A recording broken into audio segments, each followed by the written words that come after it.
All right, students, we're going to talk about the economic and foreign policy of the 1920s. Um, this is not the best way to give you a lecture or talk to you, but this is what's going to have to work. All right. First, we need to talk about the Harding and the Teapot Dome scandal. Harding came in as president after Wilson, and he wanted a return to normalcy. The idea was World War One had taken its toll on the country and it was ugly. And all these men came back. They were hurting. We talked about that last time with the Lost Generation.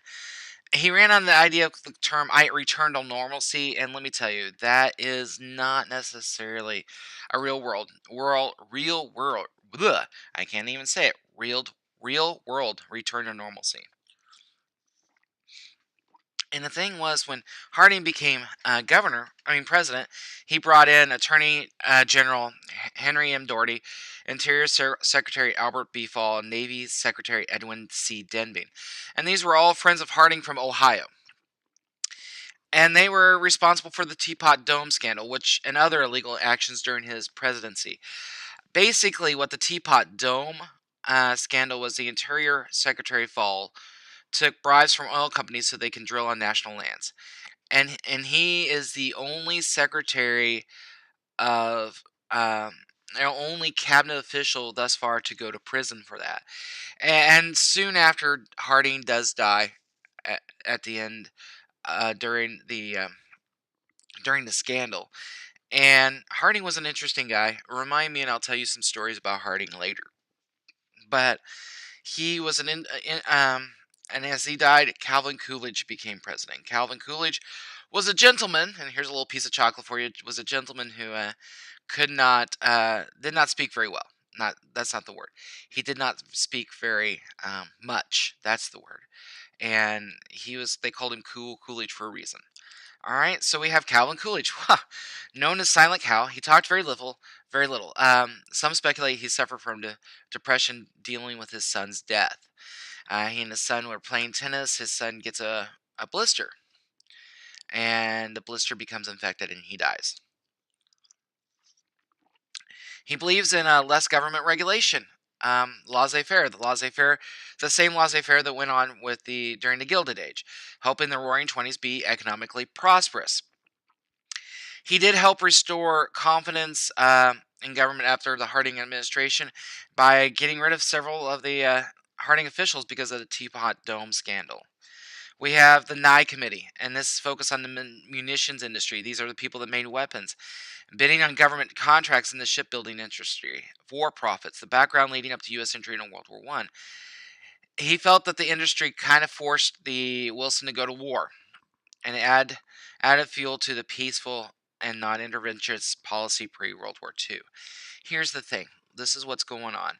Um, we look at the reasons why Wilson went to war, and it was because the Lusitania, the Zimmerman Graham, the Nye Committee is an independent congressional committee, and they say no, that the industry that builds stuff to go to war made Wilson go to war, and a lot of people felt like war is just a way for industry to make more money, and that we should stay out of affairs. You see my little arrow right there? Right there, non-interventional means we don't get involved. All right? We don't get involved. We have the airplane, and its popularity does take off. Note the pun. Mr. Kraft, you're funny. I know. We see a couple acts that kind of start working for airplanes. Um, and I think I misspelled Lindbergh. I did. The Kelly Act. The Kelly Act is an airmail act. First legislation concerning aviation. Government could use airplanes for transport of mail, making it to go from New York to San Francisco even quicker. The Air Commerce Act placed regulations of air travel with eyes to airplane inspection and air traffic. Um, so the airplane is becoming a major industry. We see Charles Lindbergh. He's the first to be in New York one day, and Paris the next. He flies across the Atlantic Ocean, and he leaves New York and comes and lands in Paris. He's hailed as an American hero. Here in a few minutes, you're going to read about his son and how horrible what had happened with his son.